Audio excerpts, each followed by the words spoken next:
Vakıf Fuarcılık tarafından düzenlenen 41. Türkiye Kitap ve Kültür Fuarımızın açılış programına hepiniz hoş geldiniz, şerefler verdiniz efendim.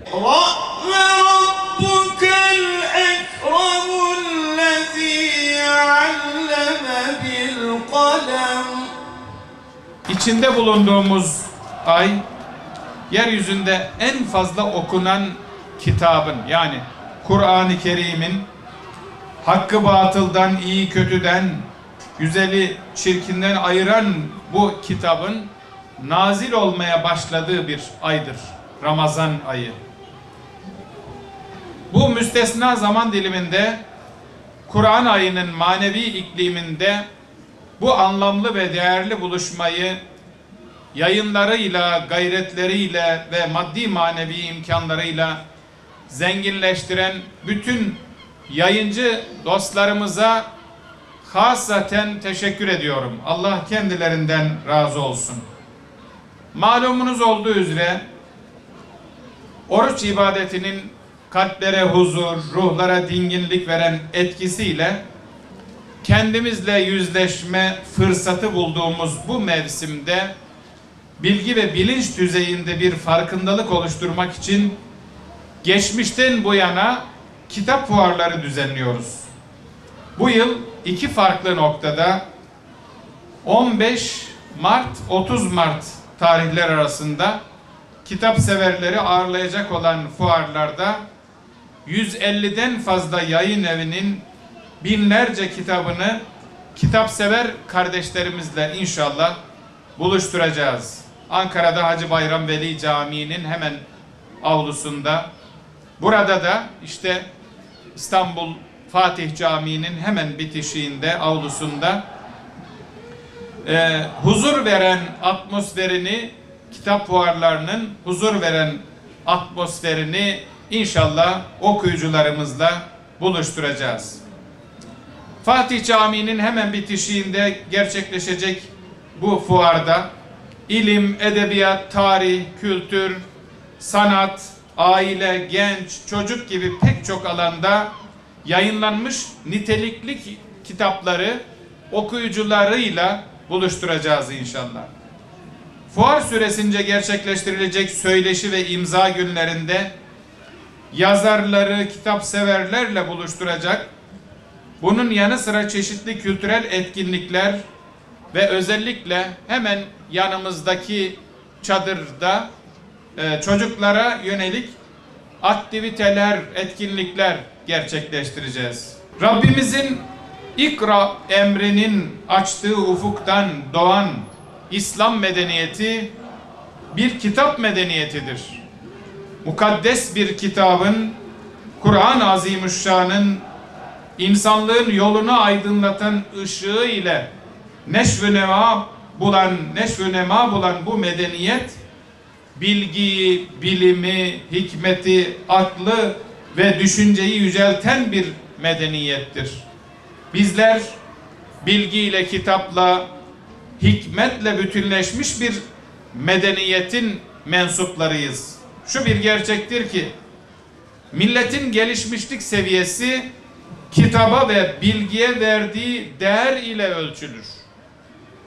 Bir toplumun kitapla ve kütüphane ile ilişkisi o toplumun hayat kalitesiyle doğru orantılıdır. Bu denklem tüm zamanları kuşatan bir hakikattir. Zira bir insanın veya toplumun düşünce ufku sahip olduğu kelimeler kadardır. Fert ve toplum olarak ufkumuzu genişletmenin yolu okumaktan geçmektedir. Ancak üzülerek ifade edeyim ki ülkelerdeki kitap okuma oranlarının mukayese edildiği, karşılaştırdığı raporlarda Müslüman toplumlar bir hayli gerilerde kalmaktadır. Bu durumun özgürlük, güvenlik ve egemenlik bakımından açık bir tehdit olduğunu görmemiz lazım. Buna göre çocuklarımızı, gençlerimizi daha çok okumaya, daha çok düşünmeye, tefekküre teşvik etmemiz lazım. Kur'an-ı Kerim'de hem okumakla ilgili hem ilimle, tefekkürle, tezekkürle ilgili yüzlerce ayeti kerime var. Bu ayetler bizi okumaya, düşünmeye, tefekküre davet etmektedir. Kitaba, bilgiye ve okumaya uzak duranlar, sahih bilgi ve sağlıklı düşünme zemininden de uzaklaşırlar. Kitapla ve bilgiyle ünsiyet kuramayanlar, yarınlarını inşa edecek bilgiyi üretmekten de mahrum kalırlar. Bilgi üretmeyi ve geliştirmeyi ihmal edenler, sorunları görme ve çözüm üretme imkanını da kaybederler. Neticede başkaları tarafından üretilen bilginin mahkumu olurlar. İşte değerli kardeşlerim, beşer olmaktan insan olmaya geçişi sağlayan en önemli haslet okumaktır. Hikmete nasıl ulaşılır? Okumadan, düşünmeden hikmete ulaşmak mümkün mü? Allah hikmeti isteyene verir buyuruyor Rabbimiz. Kime hikmet verilirse ona büyük bir hayır verilmiştir buyuruyor. İşte bunun için bilgi insanın varoluş gayesini idrak etmesini ve yeryüzü sorumluluğunu gerçekleştirmesini sağladığı ölçüde kıymetlidir. Kulları içinden ancak bilenler, alimler Allah'ın büyüklüğü karşısında derin saygı duyarlar. Ayetinin de işaret ettiği üzere bilgi insanın yaratıcısına karşı sorumluluğunu hatırlattığı ve insanlığın hayrına, iyiliğine ve faydasına yönelik işler yapmaya sevk ettiği ölçüde anlam ve değer kazanmaktadır. Euzubillahimineşşeytanirracim. Bismillahirrahmanirrahim. Diğer kitapları okumayı, onlarla hasbihal etmeyi ve onlarla bir dünya kurmayı bizlere nasip eyle ya Rabbi. Ya Rabbel Alemin, bizleri imandan, ameli salihten ayırma ya Rabbi. 41. Kitap ve Kültür Fuarımızı açıyoruz. Rabbim hayırlı uğurlu eylesin. Bismillahirrahmanirrahim.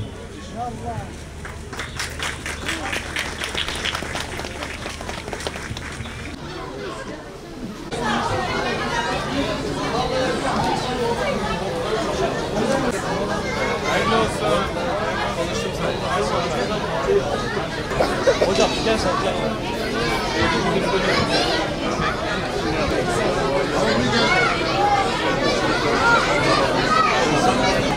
Çocuklar nasılsınız? Hacı ben buradan çıkmak istiyorum.